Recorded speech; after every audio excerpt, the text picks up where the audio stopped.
Warlocks, you're no longer tied down to Well of Radiance because of the Starfire Protocol nerf. So now that frees up a lot of different exotics to shine.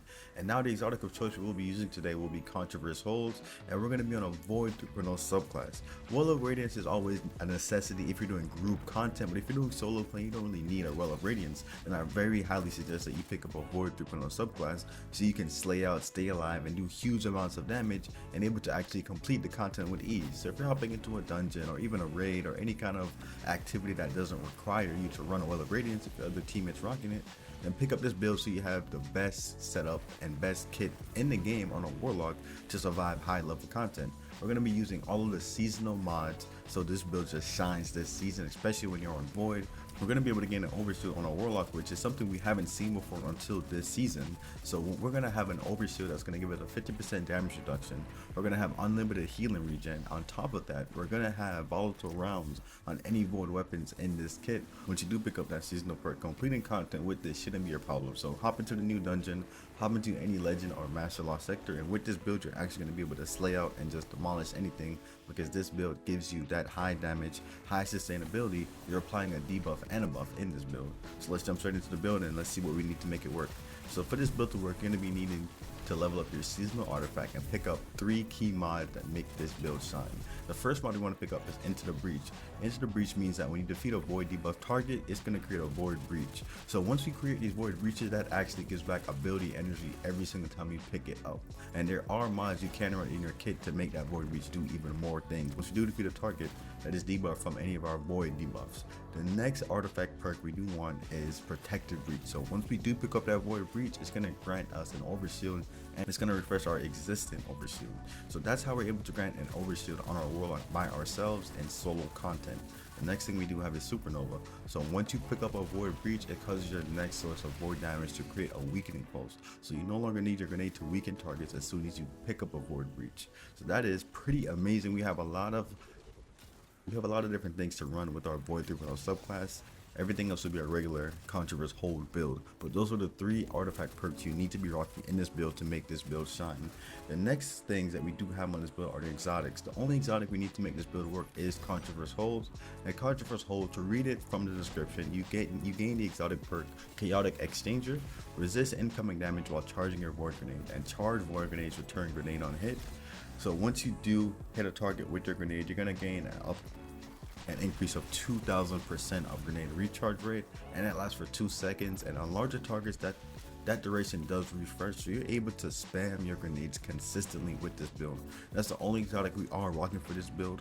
We rock different exotics depending on the content we're rocking, so the gun choice is up to you. Pick up 2 void weapons to synergize well with this, and the 2 void weapons we are rocking will be Commemoration and Hollow Denial. Void weapons work perfectly in this build, so pick up void weapons when rocking this build. To jump into our Void 3.0 subclass, we're rocking Nova Bomb, as Nova Bomb did gain a buff, and the other buff we do have in this build is our aspects. Our aspects now grant us 2 fragment slots instead of 1. So everything we're going to keep the same. We are rocking Nova Bomb. We're combining that with Pocket Singularity and Vortex Grenade. Vortex Grenade is the best grenade in my opinion. It does high sustainable damage over time, and we like that take damage it does. Our 2 aspects will be Chaos Accelerant, so that's going to overcharge our Vortex Grenade, increase its duration, and make it bigger. The next thing we do have is Feed the Void. Feed the Void is how we're able to have unlimited health regen. Once we defeat a target with our Void ability, we will activate the perk Devour, and any kind of kill from any source will extend the duration of Devour. Those are the 2 aspects we're rocking, and for the fragments, we're rocking Echo of Undermining, so we're able to weaken any target that gets hit by a grenade. Echo of Remnants, so we're going to increase the duration of our Vortex Grenade for longer.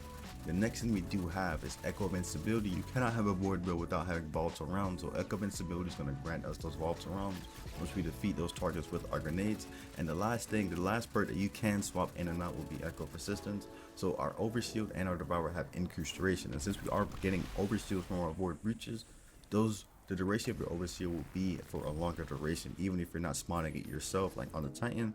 But since we are picking up void breaches and gaining those overshields, we're going to increase the duration of those overshields. The stats we're building into will be 100 resilience and 100 discipline, so we have the most damage reduction, and we have the shortest grenade cooldown, so we can spam our grenades consistently. And that wraps it up for the build. That's all we need to make this build shine is Controverse Hold, our artifact perks, and our Void Group and our subclass. To top this build off, to take it to the next level, we want to use mods that synergize with this build to make sure that we're able to spam our grenades consistently. And the way we're going to be able to spam our grenades consistently is by spawning lots of orbs of power. And we're going to be spawning orbs of power from 3 different sources. We're going to be using Reaper on our class item, we're using Harmonic Siphon on our helmet, and we're going to be using Firepower. 3 different sources to spawn orbs of power. Harmonic Siphon gives us the ability to spawn orbs of power from our Void weapon. Firepower is going to be from our grenades, and Reaper, anytime we activate our Rift, our next weapon find from any source, even if it's not Void, spawns an orbs of power. And the last thing we want to pick up on that would just be Firepower. So we're going to expend all of our armor charge stacks after we pick up those orbs of power. Everything else is pretty standard. We have our damage resist mods on our chest piece, and we're running better already and innovation on our feet, so that when we pick up orbs of power, we're regaining health and regaining grenade energy. That wraps it up for the build. If you guys like the video, please like, comment, subscribe, and I'll see you guys next time.